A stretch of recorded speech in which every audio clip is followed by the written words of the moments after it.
Departamento de Psicología Médica es Tabaquismo al 2020. Ahí. ¿No? Sí. No, justo esta no. Estamos haciendo los ajustes. Les voy contando quiénes nos van a acompañar hoy. Nos va a acompañar el doctor Mauricio Minacapili, que es asistente de la Clínica Médica A, del Hospital de Clínicas, a la doctora... Perdón, buen día. Hay una compañera, Daniela Casarone, que no la aceptaron todavía, no ha podido entrar. Dale, gracias por avisar. Perdón que interrumpa, gracias.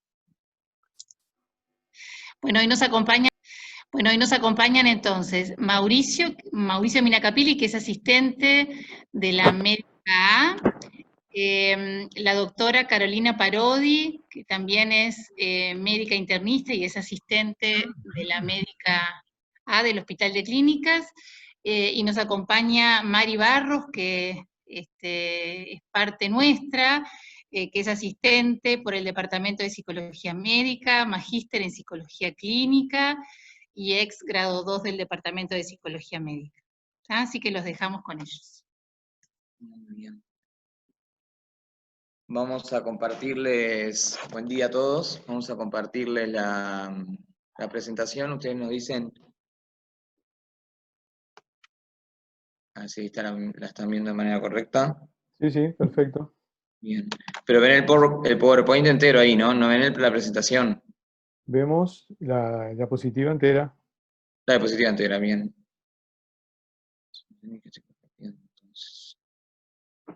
Esperen un segundito que... No, para compartir bien el PowerPoint. Sí, pero claro, Ahora sí. Ahí sí que ven. Vemos la misma diapositiva. Bien, así quedó entonces. ¿Está ahí? No pasa. Ahí. Bien, ahí está. Bueno, en principio vamos a ver un poco lo que es el tabaquismo en la hospitalización, sobre todo en nuestro medio. ¿Tá? Como sabemos, el tabaco es la principal causa de muerte y enfermedad que, como consideración, cabe destacar que es evitable. En Uruguay causa aproximadamente 5.000 muertes al año y actualmente, según la última encuesta continua de hogares, tenemos 20,4% de fumadores adultos en Uruguay. ¿Tá? Con respecto a los costos, son atribuibles al 2,5% del PBI del país. ¿Tá? Muchos de estos costos son atribuibles por internaciones más prolongadas que en la media poblacional. ¿Tá? Y cabe destacar que un gran porcentaje de los tabaquistas están en alguna de las etapas de cesación que implican el querer dejar de ser tabaquistas, exactamente el 72,9% de esta población. ¿Tá? En nuestro medio hay un estudio del Hospital Maciel publicado en el 2013 que evidenció que durante la internación la media de tabaquistas es mayor que la población general, siendo de 27,3%, y una gran cantidad de población ex tabaquista, llegando casi al 40%. ¿tá? Se destaca que hay una gran concomitancia con otros consumos, sobre todo, bueno, en lo que en nuestro medio, el alcohol y la pasta base de cocaína, ¿tá? Y mucha concomitancia con patologías psiquiátricas. En este mismo estudio se evidenció que hay estadías hospitalarias superiores a la media de todo el hospital, más no se comparó con lo que es la tabaquistas versus no tabaquistas, que probablemente sea aún mucho mayor. Y lo que sí está bien evidenciado y es bien claro que hay mucha mayor incidencia de complicaciones intrahospitalarias, incluso la muerte. Los pacientes tabaquistas hospitalizados se mueren más que los no tabaquistas. ¿Ah? Con respecto a las manifestaciones del tabaquismo y de internación, a veces la abstinencia en estos pacientes es bastante diferente que a lo que es la abstinencia en los pacientes que no están hospitalizados.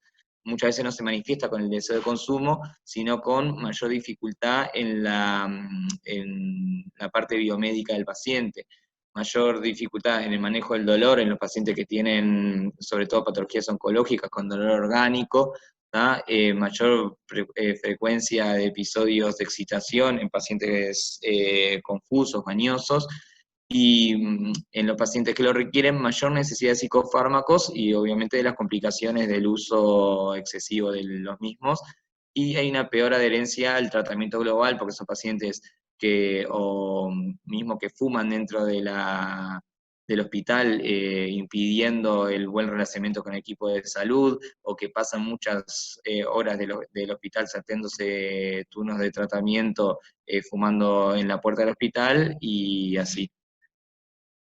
¿Qué es lo que se hace con respecto a estos pacientes? Un estudio que se publicó en el 2016 de nuestra unidad evidenció que solo 55% de los pacientes tabaquistas recibió algún tipo de consejería con respecto al cese de alguna parte del personal de salud, ¿tá? Y solo de ese 55%, solo 35% fueron referidos a una unidad de cesación. Esto que nos lleva a un montón de oportunidades perdidas, dado que la internación es un gran factor estresor que lleva a que los pacientes sean más conscientes del daño que les hace su consumo, y es una oportunidad de incentivar el cese que la estamos dejando pasar. Esto es algo que involucra a todo el equipo de salud, desde el personal de enfermería, de tisanería, el personal médico de la sala, hasta que es el médico que viene a una consulta puntual y hace una consulta bien breve con el paciente. ¿Tá? En nuestro hospital, ¿qué es lo que tenemos para hacer? ¿Tá? Primero hay que hacer una evaluación integral del paciente que incluya la etapa de cesación en la que se encuentra y si el paciente realmente quiere dejar de fumar. Si no es así, hay que incentivarlo para el que deje, explicándole cuáles son los beneficios del cese. ¿Tá? Y si amerita, referirlo a una unidad especializada. ¿Tá? En nuestro hospital funciona la unidad de tabaquismo, que funciona los días martes a las 14:30 y los viernes a partir de las 9 de la mañana. No necesita pase para ir a nuestra policlínica. Muchos pacientes que quizás que no están en la oportunidad de cesar en ese momento porque realmente no lo quieren hacer, pero se les puede decir que tienen la oportunidad de que cuando ellos quieran pueden venir y pedir hora para nuestra policlínica, que no necesitan ser referidos por ningún médico. Y los tratamientos son financiados por el Fondo Nacional de Recursos, y que hace bastante poco se logró la gestión de que los tratamientos sean referidos a la farmacia de nuestro hospital, que antes el problema que tenían que levantar de farmacia del fondo. Entonces con los pacientes hospitalizados muchas veces no teníamos cómo hacerles tratamientos si no tenían a un familiar que vaya a hacer todos los trámites por ellos. Ahora todo es digital, los trámites, y el fondo mismo nos hace llegar la medicación, que facilitándonos mucho el inicio del tratamiento en los pacientes internados. ¿No? Ahora los dejo con Carolina.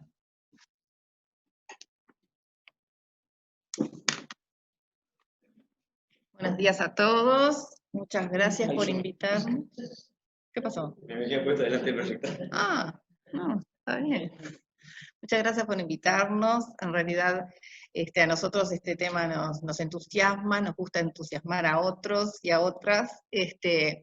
Y la psicología médica ha estado presente, por suerte, en nuestra policlínica hace mucho tiempo, estamos acostumbrados a trabajar juntos. Y la idea es que, bueno, un poquito explicar nuestras experiencias, donde en el tabaquismo la parte psicológica y social y conductual está muy incorporada y muchas veces no sabemos cómo abordarlo.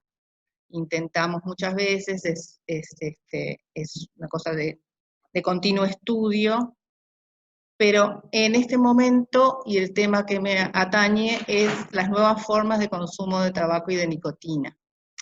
Como ustedes saben, el hecho de fumar, y de fumar marihuana u otras sustancias, o tabaco, o lo que sea, o opio, data de hace 3000 años antes de Cristo, viene con la humanidad.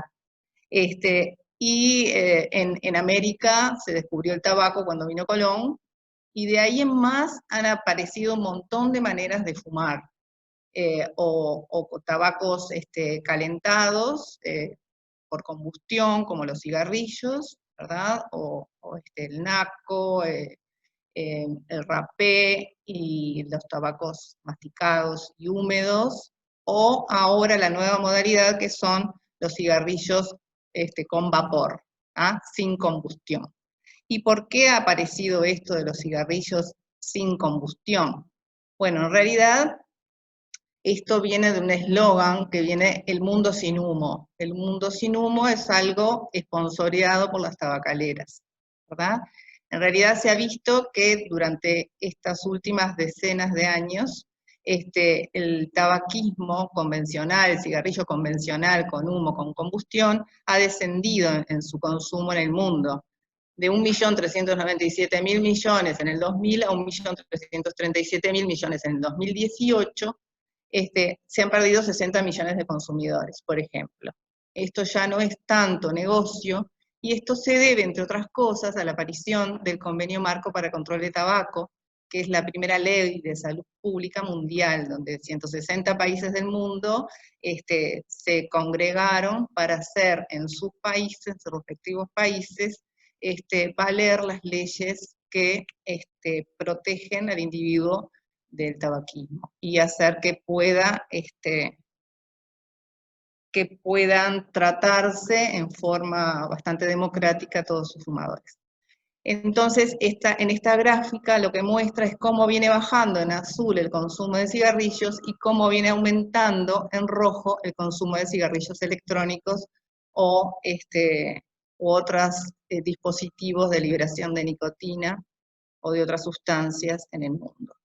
Y se proyecta mucho más que el consumo de cigarrillos al año 2023, por ejemplo. ¿Ah? ¿Y cómo hace entonces la tabacalera, la industria tabacalera para hacer, sponsorear todo esto? Bueno, en realidad con un marketing muy intenso, que después Marita va a conversar un poquito, para mantener a esos consumidores o adoptar consumidores más jóvenes que duren más tiempo en consumir su producto, ¿verdad? Para entender un poquito, vamos a clasificar lo que son los dispositivos de liberación en dos: los sistemas electrónicos de liberación de nicotina y los productos de tabaco calentados. Son dos tipos distintos. Entonces, los sistemas electrónicos de liberación de nicotina, llamados cigarrillos electrónicos, hay muchísima variedad de productos, contienen sustancias diluidas en propiletilenglicol, glicerina y o nicotina, y los fabricantes son diversos, incluidas las tabacaleras. Los productos de tabaco calentados, los IQOS, de la sigla I Quit Ordinary Smoke, o sea, ya la sigla indica que no quiere fumar los cigarrillos convencionales, y sí estos, eligiendo un, entre comillas, más saludable consumo.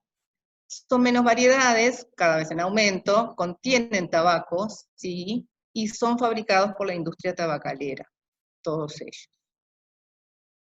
Hay más de 500 tipos de cigarrillos electrónicos hoy.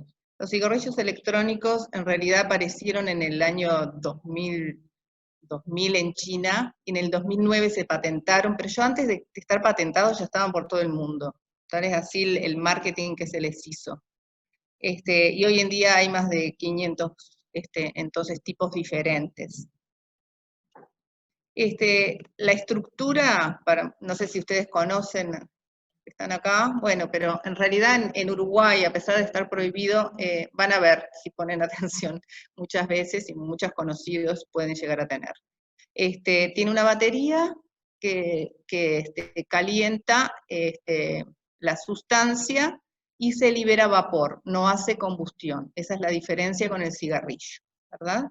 Las baterías hoy en día son hay distintos tipos de cigarrillos electrónicos, de primera, segunda y tercera generación, hoy en día hasta cuarta debe haber ya, y que depende del impulso de la batería, de la carga de la batería, la velocidad con que sale ese vapor y la sensación que siente el fumador al fumarlo. Ahí sería el dispositivo más clásico o más antiguo, ¿ah?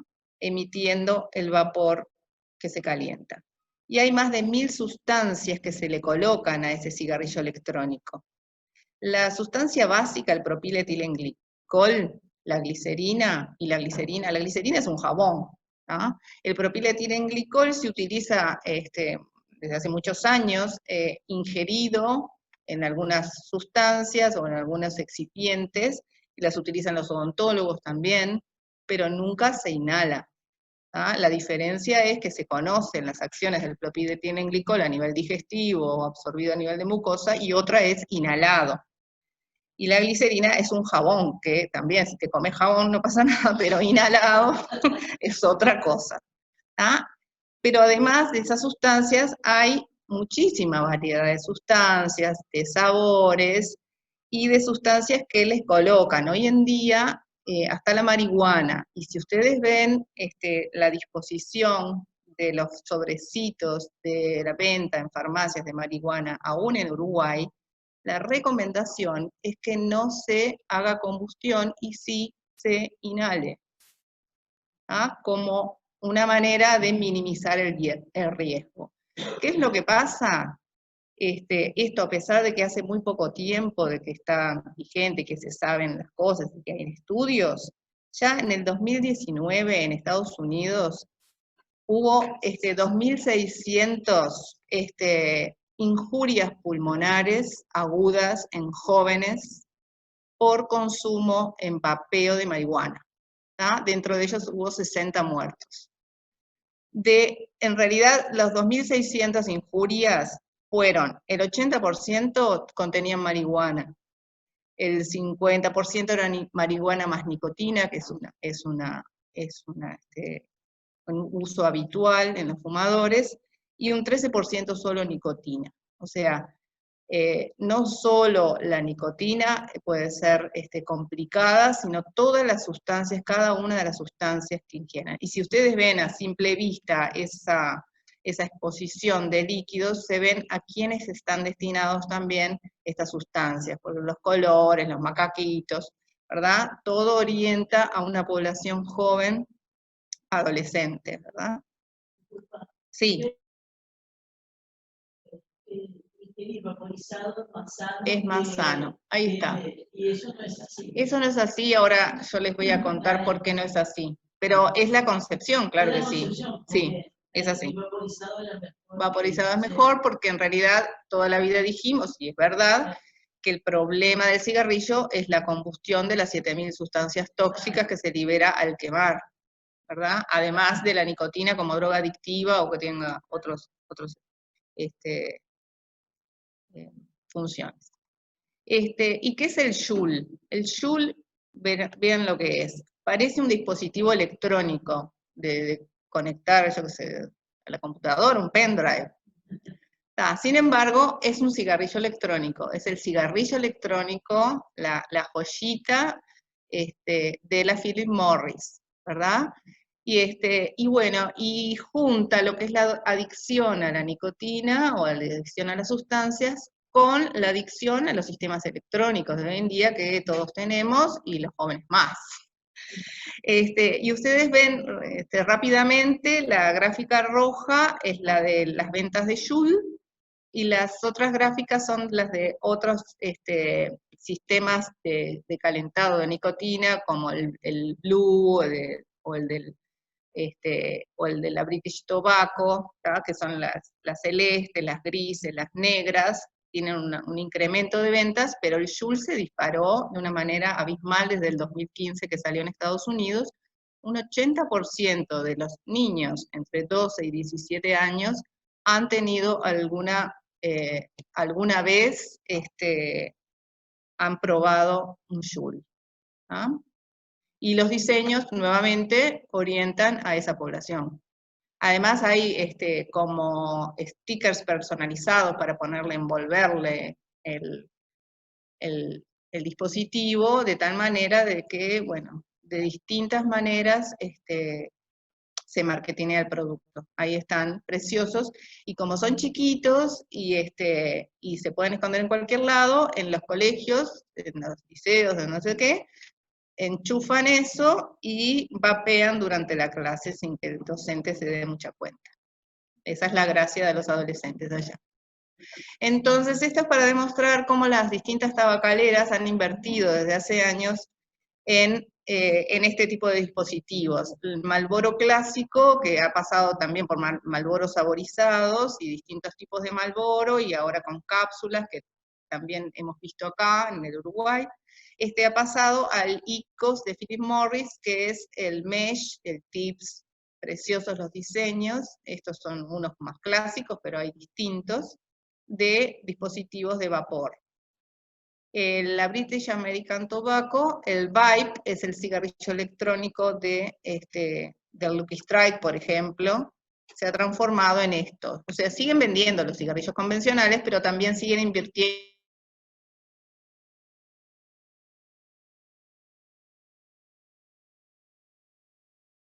todo esto tiene nicotina, ¿verdad? O sea, que el Imperial Tobacco, por ejemplo, una marca Winston, esta tabacalera ha invertido en el Blue, que está de amplia distribución en Europa, no sé si han visto en España o en Inglaterra, en Italia, los carteles, las propagandas del Blue son impresionantes. Estos son otros diseños que le quería mostrar, son preciosos, hay rosaditos para las nenas y todas esas cosas. Bueno. ¿Y qué se dice y qué decimos hoy en día? ¿Qué dice la comunidad médica, la comunidad científica? Bueno, ¿qué pasa? Hay mitos y realidades. Hay mitos de que, a ver, no salió ahí. Hay mitos de que, como decías tú, que la combustión es el problema y no el vapor. Y no, se ha visto que el vapor también es el problema. Y que hay sustancias tóxicas en el vapor. Hay benceno, cadmio, isopropeno, níquel, formaldehído, acetaldehído, tolueno, nitrosaminas, partículas menores de 2.5 micras que llegan hasta la profundidad del pulmón. O sea que no es que esté exento de sustancias tóxicas. Otro mito es que si no hay combustión, no hay daño respiratorio, ni cardiovascular, ni a largo plazo a nivel cancerígeno. Pero sí hay combustión, si no hay combustión, sí hay daño, y ya está demostrado que hay, como decíamos hoy, un daño respiratorio demostrado y una injuria aguda. El jabón también da una neumonía lipoidea, hay aumentos de broncoespasmos, ¿verdad? Hay una injuria aguda, además del daño prolongado que no sabemos, porque todavía tampoco hay tanta literatura como para hablar, pero se infiere de que sí, eso en forma permanente puede dañar. El daño cardiovascular a través del estrés oxidativo de las sustancias también está demostrado. Y a nivel de sustancias cancerígenas, ¿qué tenemos que esperar? Vamos a tener que esperar 20 años o 30 años para demostrar que también era cancerígeno. Todas esas sustancias que nosotros vimos anteriormente tienen un poder sobre las células cancerígenas conocidas. Otro del mito es que si no hay humo no hay contaminación de medio ambiente. ¿Ah? Para eso abogaba la gente que quería fumar estas cosas al aire libre. Pero sí, si no hay humo, sí hay contaminación de medio ambiente. No está demostrada la inocuidad, sí el daño a la exposición de partículas a corto y largo plazo, y está demostrado que los residuos exhalados del aerosol se depositan y permanecen en los tejidos luego de un día de exposición, igual que sucede con el tabaco que queda en las cortinas, en los almohadones, en las colchas, en los usos, y que después se va desprendiendo despacito y lentamente, y va nuevamente al aire, donde nosotros lo inhalamos. Lo mismo pasa con las sustancias vaporizadas, ¿ah? O sea que tampoco estaría avalado su uso en lugares cerrados. Ahí está. El mito 4, en este caso, es: ¿qué pasa? En Europa está aceptado, en Estados Unidos están todos contentos con esto. ¿Qué pasa? ¿Cuánto de realidad hay? ¿Cuánto de no? Hay una importante literatura que los avala y minimiza el riesgo. ¿Qué es lo que pasa? ¿Es mejor? ¿No es mejor? También hay mucho conflicto de interés. Si nosotros vamos a la literatura, buscamos literatura en pro del vapeo, vamos a encontrar que hay mucho y muy interesante, pero si vamos a las fuentes y al conflicto de intereses, están pagados por las tabacaleras. ¿no? Muchos de ellos, y otros son con Ns muy chicos, donde en realidad no se puede demostrar fehacientemente que sea realidad lo que se está afirmando. Otro mito es que los dispositivos estos ayudan a la cesación. Capaz que ustedes han oído hablar que podría servir como algo intermedio entre dejar totalmente y no dejar, o disminución de riesgo. No existe en tabaquismo lo que existe para otras drogas de disminución de riesgo. Fumar un cigarro ya es riesgoso y mantiene la perpetuación de la adicción. Entonces, en este caso sería una reducción de daño versus cesación de daño. Y nosotros siempre vamos a estar con la convicción de que tiene que ser cero. Además, hay mucho consumo dual de estas modalidades. Se mantienen fumando cigarrillo convencional y pasan para el vapeo, manteniendo los dos al mismo tiempo, y el vapeo mantiene lo que es todo lo comportamental del cigarrillo, ¿verdad? El manipular, el prender, que perpetúa también la adicción. Y siempre tenemos que pensar individualmente y si es importante, y la implicancia poblacional que tiene cuando nosotros intentamos hacer este tipo de afirmaciones. ¿Qué es lo que decimos a nivel de sociedades científicas? Tanto la Sociedad Uruguaya de Tabacología, como la LAT, de respiratorios, como una ONG de investigación como es CIET, ya hace un par de años creo, el tiempo pasa rápido, hemos sacado comunicados a la población y al cuerpo médico manifestando nuestra postura de por qué no.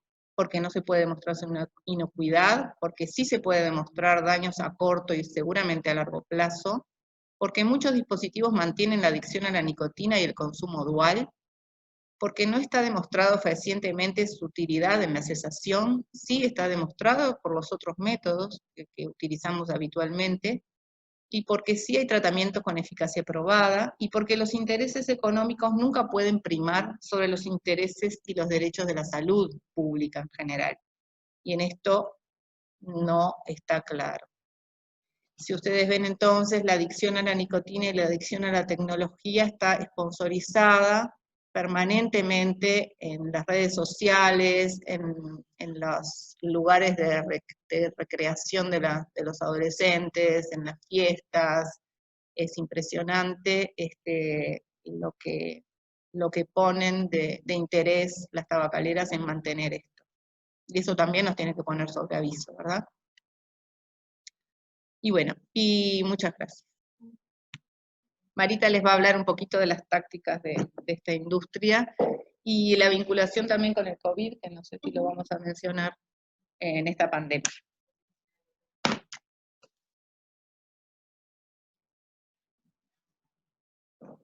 Buen día. Bueno, es un gusto estar acá desde mi casa con el equipo que formo parte.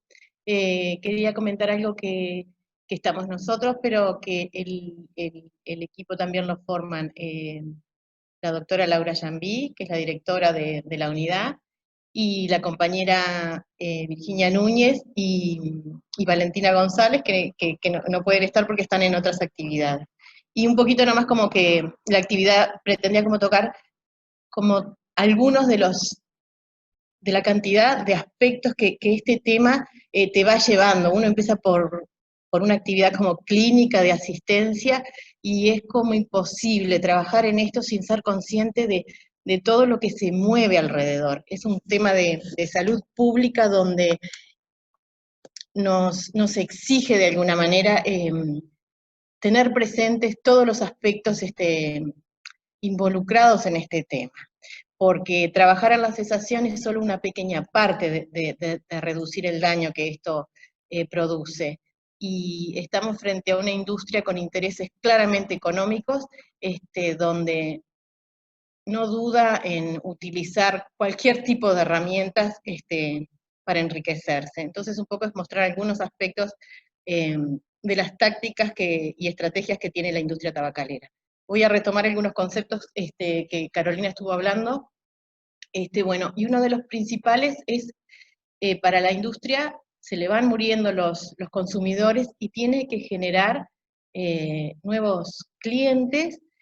Tiene la herramienta fundamental que es la dependencia, pero tiene que adaptarse para cómo sigue captando jóvenes.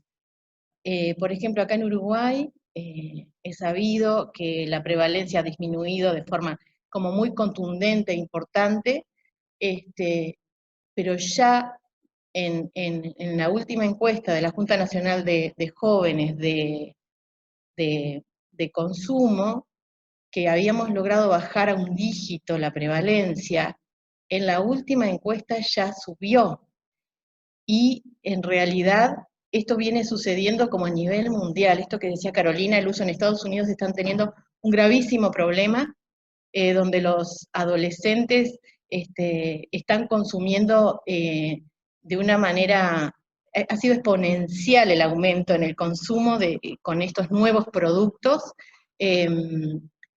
Estados Unidos tiene el problema de que no está regulado los contenidos, entonces están usando el doble de nicotina en los dispositivos, entonces lo cual los hace muchísimo más adictivos, y es muy difícil para ellos dejar como de consumir estos productos.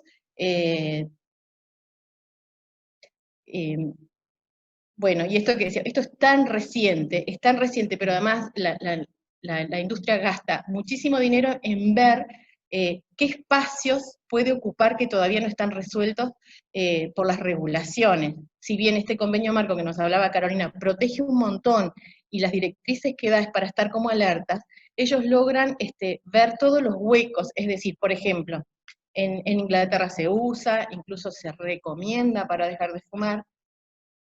Y la gran diferencia que tienen, por ejemplo, con Estados Unidos es que ellos tienen regulado los contenidos y regulada la publicidad, lo que Estados Unidos no lo tiene, entonces la penetración de estos productos ha sido como masiva. Entonces, como decía, promocionan estos nuevos productos como algo novedoso, que entra perfecto en la población de los jóvenes, como alternativos, emergentes, y esto de que reducen el daño, esto de reducir el daño es una estrategia siempre usada por la industria, es decir, antes hablaban de menos alquitrán, cigarrillos light, hasta que la ciencia tiene que ir atrás de esas eslóganes para demostrar que no es así, que es mentira, regular, por ejemplo, como pasa en Uruguay, que ya desde hace unos años no se puede hablar de cigarrillos light porque eso es mentira, o sea, no producen menos daño, pero ha sido una estrategia que siempre lo han tenido, y ahora, bueno, con estos dispositivos pueden jugar con esto hasta que el tiempo pueda demostrar que no es así.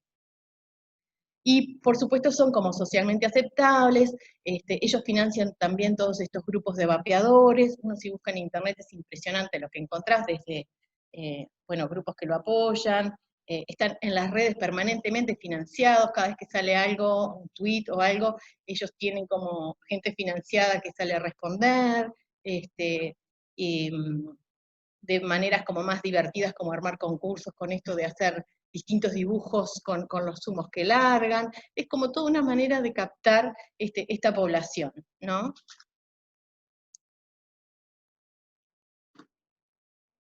Y bueno, como decía Carolina, sostienen la adicción a la nicotina, y esto que estábamos como tratando de que se fuera logrando, de que fumar fuera un acto extraño, vamos a decir, vuelven a renormalizar la conducta de fumar. Otra de sus estrategias es el uso de saborizantes. Por supuesto tienen muy estudiados qué tipos de sabores, hay miles y miles de sabores, por ejemplo, el mentol y ese tipo de sabores son los que hacen que para el que prueba por primera vez no le lastime tanto la garganta, como que se le adormece. Los azúcares que les están poniendo también hacen que el sabor no sea que no choque tanto, entonces predispone a una sensación más agradable, y las primeras experiencias pueden determinar que se siga fumando. Nosotros tenemos un estudio de saborizantes y puntos de venta cercanos a liceos, que está en vías de publicación, en eso estamos, y es impresionante porque en todos los barrios, de todos los niveles socioeconómicos, hay saborizantes, por supuesto en Pocitos había un montón de variedades, y en los barrios de bajo nivel 2 o 3, pero sí están. Nosotros tuvimos que analizar, por ejemplo, el empaque, a pesar del poquito espacio que les queda más allá de las advertencias, logran, como siempre, meter con esas estrategias de marketing que tienen a través de los colores, de lo que se asocia, están buscando la asociación con el sabor, con la sensación, las palabras mínimas que están en la caja. Teníamos que observar internamente los cigarros saborizados, y tuvimos que estar con cajas de cigarros en nuestros consultorios, en la policlínica, en la unidad, y cuando abríamos los saborizados frutales, era impresionante el olor que nos invadía, pero nos daba una sensación y unas ganas de, de probar esos sabores, que realmente entendés el poder y cómo han desarrollado, bueno, esto de poder ser atractivos. Bueno, y esto que decíamos también, esto que Carolina decía de estos dispositivos electrónicos tan cool, que los jóvenes son como mucho más propensos a este tipo de productos. También ellos promocionan indirectamente con esto que les decía, o con estos grupos, o con influencers. En Uruguay también está demostrado que pagan a la gente y van a ver, a veces directamente, a veces indirectamente, está o el dispositivo por ahí, están en la selfie en el baño y tienen el dispositivo ahí, o de distintas maneras. Si prestan atención, ahora que con la cuarentena estuvimos mirando películas y series, fíjense que en casi todas se está fumando, y eso no es casual. Puede ser que en alguna el personaje lo requiera, pero es seguro que la tabacalera está financiando de alguna manera, y presten atención, hay películas que dicen es demasiado, no hay escena donde no estén fumando. Y bueno, a ver, creo que de acá me quedaba algo pendiente. Bueno, nada, es como, no, esto como que yo cuando empecé a trabajar en esto, y los con más experiencia transmitían esto de estar siempre atentos a noticias que a veces salen en el diario, que ahora con el COVID pasó mucho, cuando decían la nicotina protege. Yo al principio decía, esta gente está medio paranoica, ve la industria atrás de todo, y en realidad con los años me di cuenta que esa forma de estar paranoica es como necesaria, porque realmente están atrás de todo, están atrás de esto que Carolina decía, han tenido formas como habituales, esto de financiar grupos de investigadores que, como todo, a veces relativizan un poco las conclusiones. Entonces, si llevas un poquito la balanza de que no es tan malo el humo de segunda mano, durante unos años tiran con ese argumento. Financian universidades.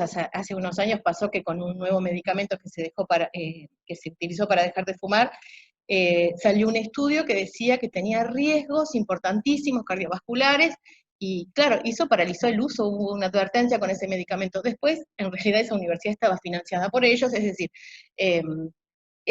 tienen como una forma de filtrarse y de intervenir en los gobiernos. Y lo que sucede es que los países que están firmes y fuertes en las regulaciones, como pasó en Uruguay,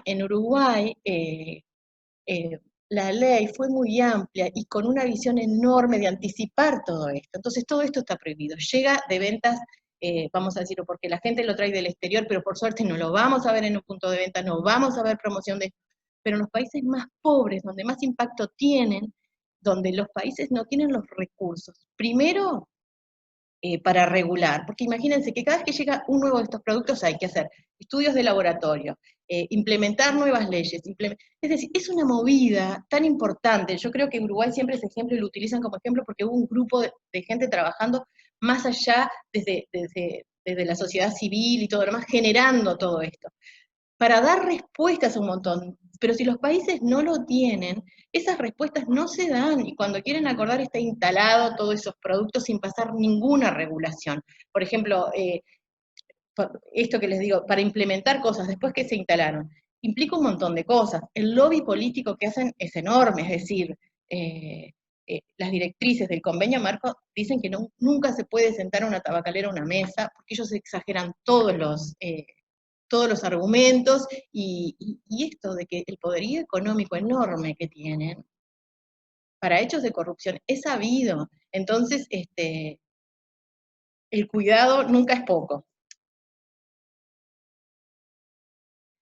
Bueno, esto que yo ya les comentaba, que tienen como tácticas también de publicidad de venta de productos en comercios próximos a centros educativos. Acá en Uruguay no, pero en el mundo ellos financian campamentos de jóvenes, becan jóvenes, siempre se unen a causas de responsabilidad social como redes humanitarias, y tienen incluso programas de que los jóvenes no fumen, que por supuesto...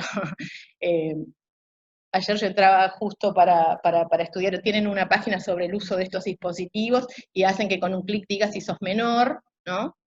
Imagínate un joven menor, si va a decir, sí, soy menor, no puedo entrar. Entonces, bueno, estas estrategias de ellos que son muy poco confiables. Y bueno, lo que todavía no se puede regular en Uruguay es esto de la publicidad digital en redes, videojuegos, concursos, es decir, el acceso a Internet, siguen llegando la publicidad de estos productos. Y lo que sucede es que también lo planteaba Carolina, que hay una transición, ¿no? de todos estos dispositivos a los cigarros. Aumenta de 2 a 4 veces la probabilidad de fumar cigarrillos tradicionales más adelante. Y sobre todo lo que preocupa son los países de ingresos medios y bajos, esto que decíamos, la debilidad de las reglamentaciones, que aumenta el riesgo, y que por ahí tienen los nichos de mayor cantidad de clientes, en todos los países de bajos ingresos. Y un poco, bueno, las estrategias que utilizan para debilitar las regulaciones, algunas las conocemos en carne propia, que es todo lo que tiene que ver con los litigios, con las amenazas, lo que se sabe que en Uruguay no fue tanto por lo que fueran a perder en Uruguay, sino que era para leccionar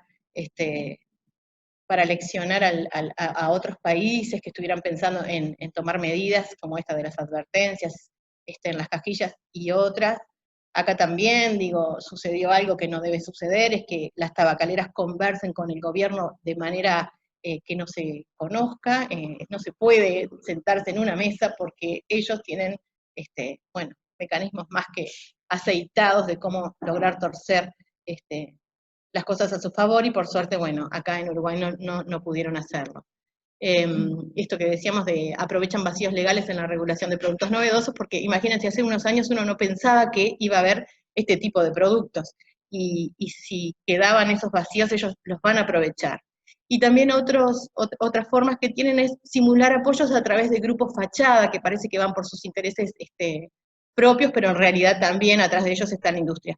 En Uruguay se ha dado, no digo que siempre, pero consta que, por ejemplo, la Asociación de Kiosqueros, y miren este kiosco, lo de la publicidad subliminal que hace unos años hablábamos, es decir, no se puede promocionar más, pero ¿qué hace pensar ese kiosco? A los que son más mayores, a un joven capaz que no, pero una caja de un cigarrillo segurísimo.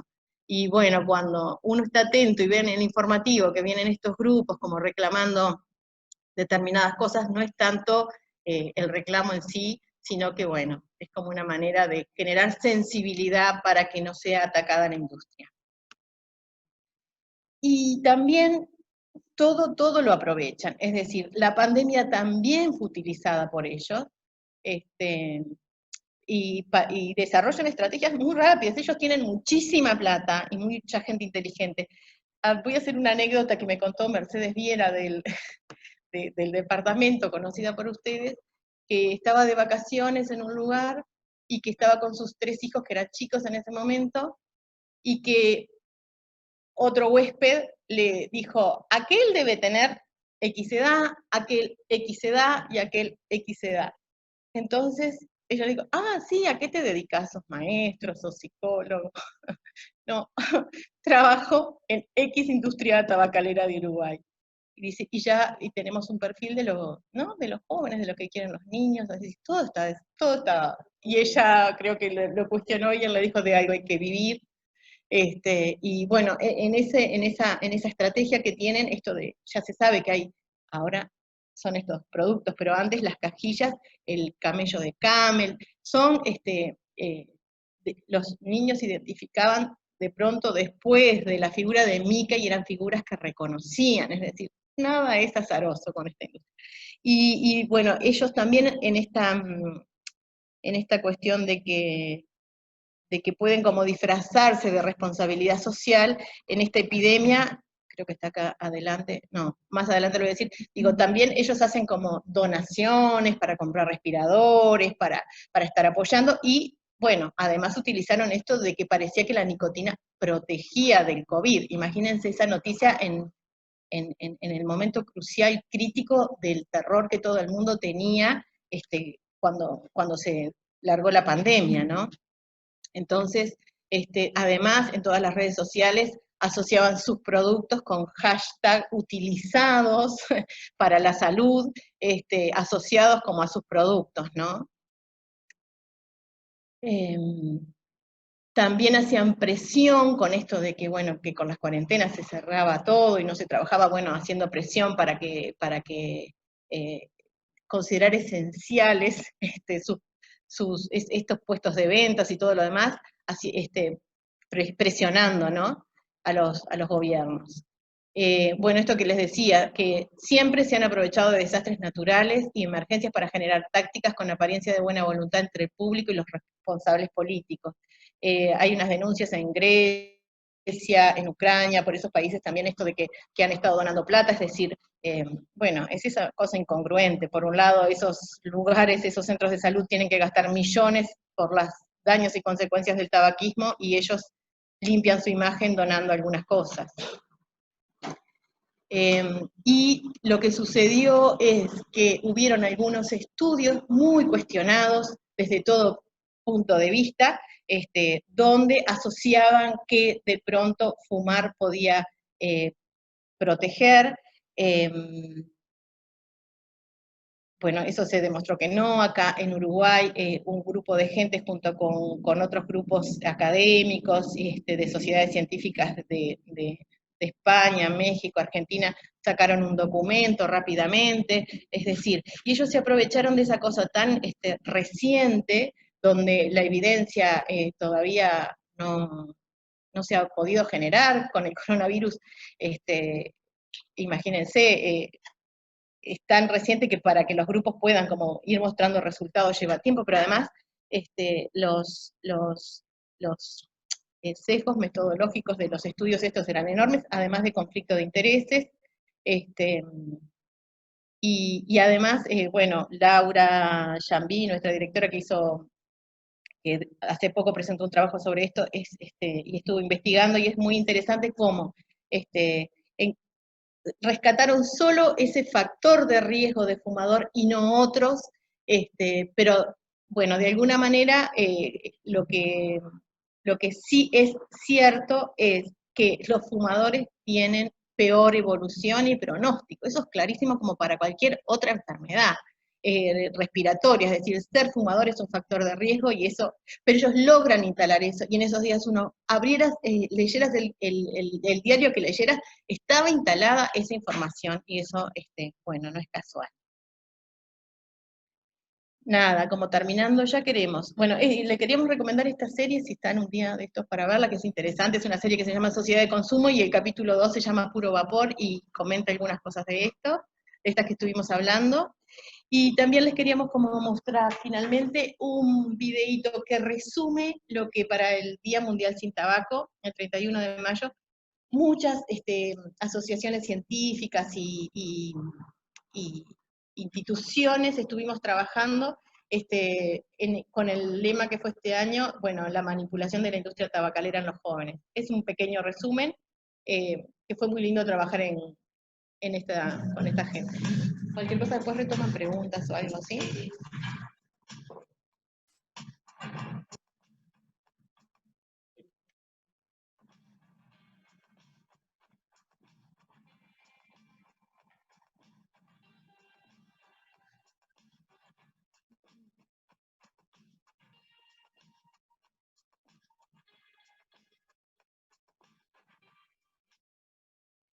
Incorporar sabores a los productos de tabaco, sin humo, pipas de agua, cigarrillos electrónicos o vaporizadores, les hace muy atractivos para los jóvenes, pero no por eso son menos peligrosos. Los productos de tabaco o nicotina saborizados son igualmente perjudiciales y adictivos. No te dejes engañar y ayuda a que tus amigos tampoco.